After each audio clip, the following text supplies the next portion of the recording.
welcome back to the channel. I'm on the road and answering some of the questions asked by you as the subscribers. So thank you very much for sending them in. This next question is about the actual acrylic and potential damage, perceived damage or actual damage to the nail bed. It's a really funny question to answer, to be honest, because like anything else, everybody is different.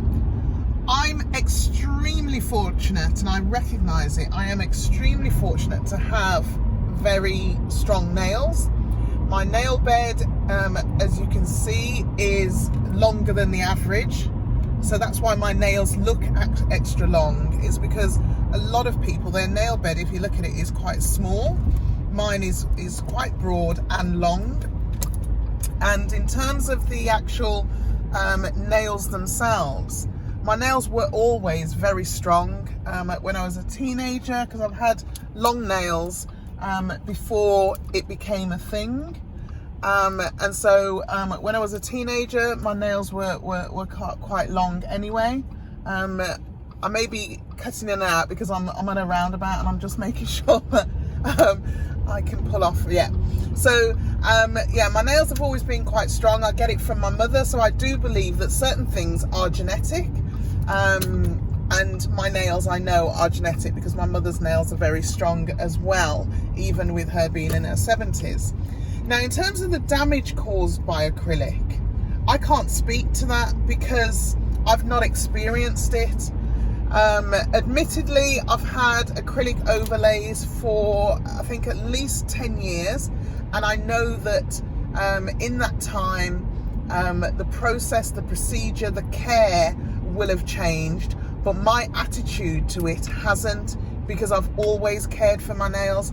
I choose my nail technician I've been with for 10 years, and I've been with her for over 10 years because of her skill, her professionalism, and her knowledge of nails. Like, there's no way I could go to her with a cracked nail bed that was clearly damaged and expect her to put any acrylic on it, because she would just say no.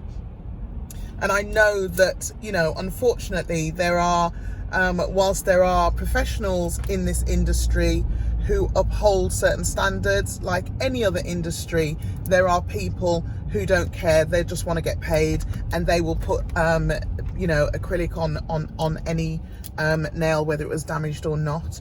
I've never had any issues, even with that one that was broken badly.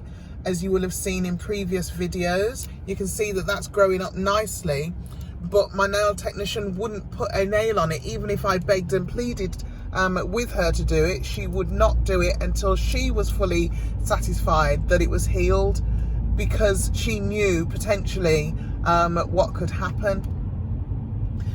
Somebody in the same question, they asked what I'm going to do when I suppose eventually stop putting acrylic on my nails. That's not going to happen.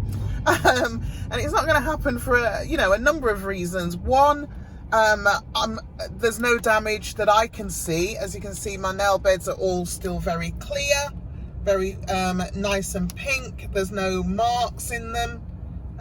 You know, I'm fortunate. I've got beautiful nails. I know that I'm very fortunate to have very clear nail beds and very clear nails. So there's no damage there. So I've got no reason why I would need to stop. I've joked with my nail technician that even when I die, she's got to make sure that my nails are perfect in the casket before they bury me. She's drawn the line at that, obviously. But I've got no reason to stop putting acrylic overlays on. I can't even imagine, you know, getting shorter over time. I just don't feel the need to do that. For those who do stop, and you know, I understand that they say that the acrylic has damaged their nail bed. It's no different to if you're colouring your hair or doing anything that has a chemical process. There is going to be a period of damage, and then you've got to work through that damage until the natural replaces the unnatural.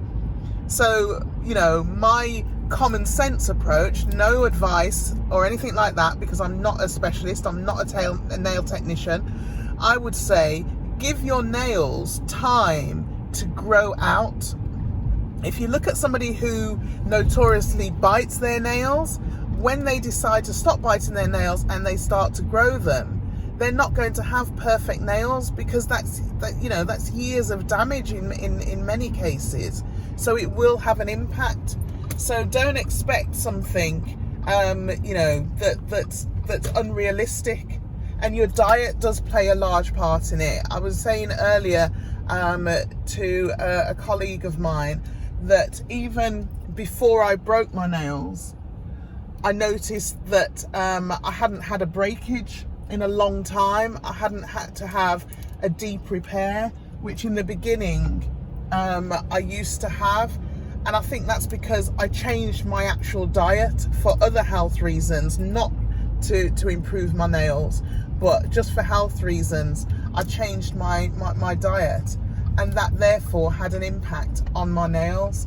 And so maybe it's a case that some people just need to have a better diet, they need to look after themselves more, and then they will see that play out in their hair, their skin, their nails, their bones.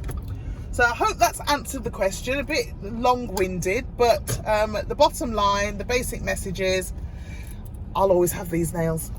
Okay, thanks for watching. Please like, subscribe, and click that notification bell. I keep saying bill, sorry, that bell. And I will see you, or you'll hear me, on the next video. Take care. Bye.